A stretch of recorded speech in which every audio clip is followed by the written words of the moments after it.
Welcome you all, students. Today we are going to learn about sentence. What is a sentence and what are the types of sentences? This topic is from the subject linguistics part 4 English code 206, the structure of English. This is our lecture number 8. We already have conducted 7 lectures in this our lecture series program.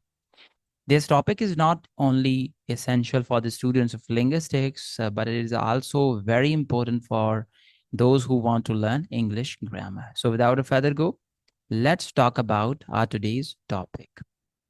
Here, before going through what is a sentence, we must explain what is a clause. A clause is a group of words. It consists a subject and a predicate combination. It conveys a complete thought by itself. So these are the characteristics of a clause. A clause is a group of words and it is a combination of subject and predicate. We already have learned these all things in our lecture number 7. But once again, we are repeating for the sake of understanding of sentence. So for example, how it is combination of subject and predicate together as it is there. Rehan graduated last year. So this is a clause because it is actually a group of words. It conveys a complete thought by itself. And it is actually combination of subject and predicate. Rehan is a subject and graduated last year is a predicate. So the subject predicate combination is known as a clause.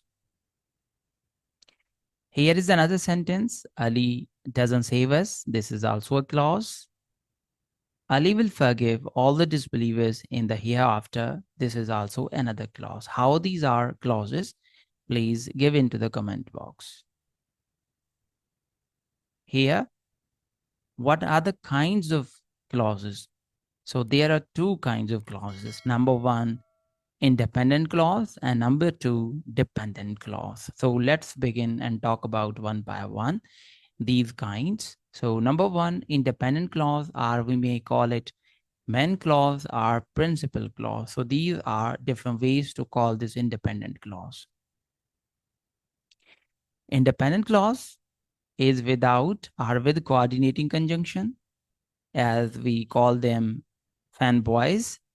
F for, A for and, N for nor, B for but, O for or, Y for yet, and S for so.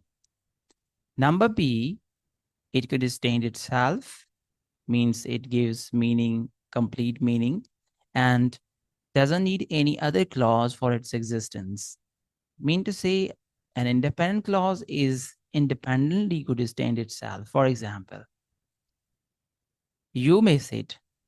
Now, if we look at there, it is without any conjunction and it could stand itself. It gives complete meaning. You may sit. Or here is another clause. I believe yet. So yet is a coordinating conjunction and I is a subject and believe yet is a predicate. It is subject predicate combination and it is with a coordinating conjunction. We could say this is an independent clause. Here is another example.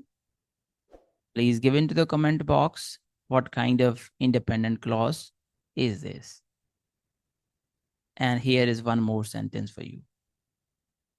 Now let's begin and talk about the dependent clause, or we may call it subordinating clause. Here are the characteristics of dependent clause. A, with subordination, conjunction, and other connectors like if, when, because, etc. It could not stand itself. It depends upon independent clause.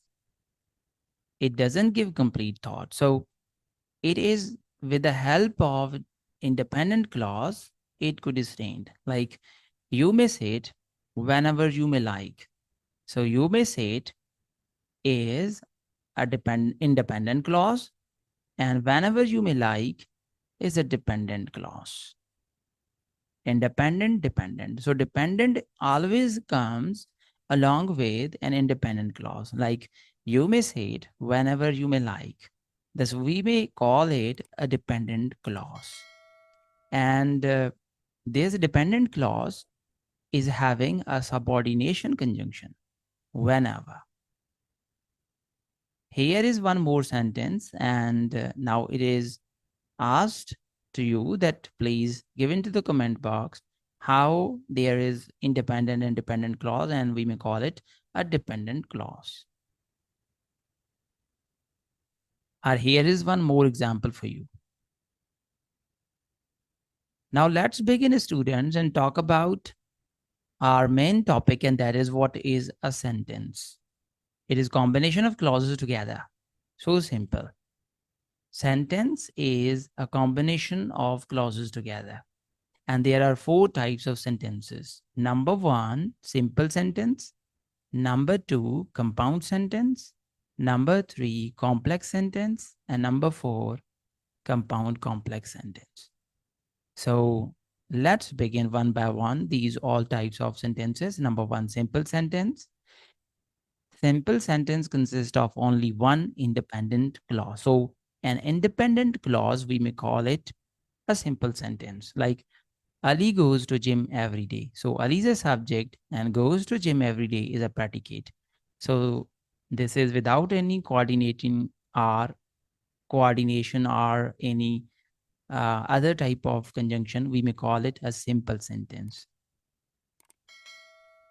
I bought a new home. So it is a simple sentence because it is an independent clause. It is having subject and predicate combination, and it is also without any conjunction. Here is another type of sentence, and that is compound sentence. It consists of 2 or more independent clauses. So 2 independent clause along with the coordinating conjunction, like I helped him and he got happy. So these 2 clauses are connected with coordinating conjunction that is known as a compound sentence.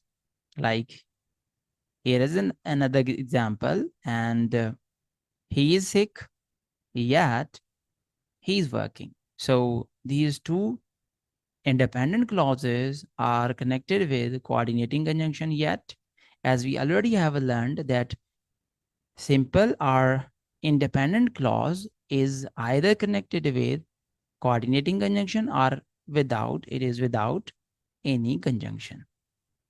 So these are known as compound sentences.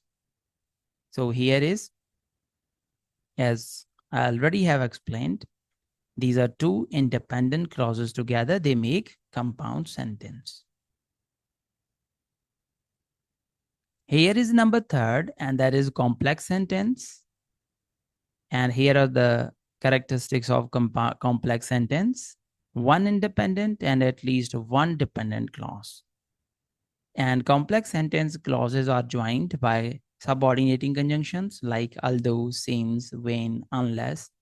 And number 3, joined by relative pronouns like that, who, which. For example, he is wearing a shirt, which is awesome. So he's wearing a shirt is independent clause, and which is awesome is dependent clause. So this independent dependent clause combination is known as complex sentence. In complex sentences, if a complex sentence begins with an independent clause, comma is not used between clauses. For example, he scored well in exam. So this complex sentence begins with a simple or independent clause. He scored well in exam, although he was sick. So although he was sick is actually a dependent clause. So if independent clause comes at first, there is no need of any comma. So if we look at here, if complex sentence begins with dependent clauses, like look at here, although he was sick, he scored well in exams. So although he was sick is actually a dependent clause because it is with subordinating conjunction although. And he scored well in exam is at the second place. This is independent clause. So if dependent clause comes at first, we have to put comma there, like it is there. We have put comma here. Here is number 4th, students, compound complex sentence. These are characteristics of compound complex sentence. At least two independent clauses and one or more dependent clauses. For example, he went to college and I went to market where I bought a book. So he went to college and I went to a market. These are two independent clauses because these are connected with and is actually a subordinating conjunction. And where I bought a book is actually a dependent clause because it is connected with where, that is a subordinating conjunction. So two independent clauses and at least one dependent clause, are there might be more than one dependent clauses, that is known as compound complex sentence. Or here is one more example, and this is for students, that you have to tell me in comment box where are the independent and dependent clauses. Thanks for attention. Thank you very much. Hopefully this would have been very helping for all of you. Assalamu alaikum.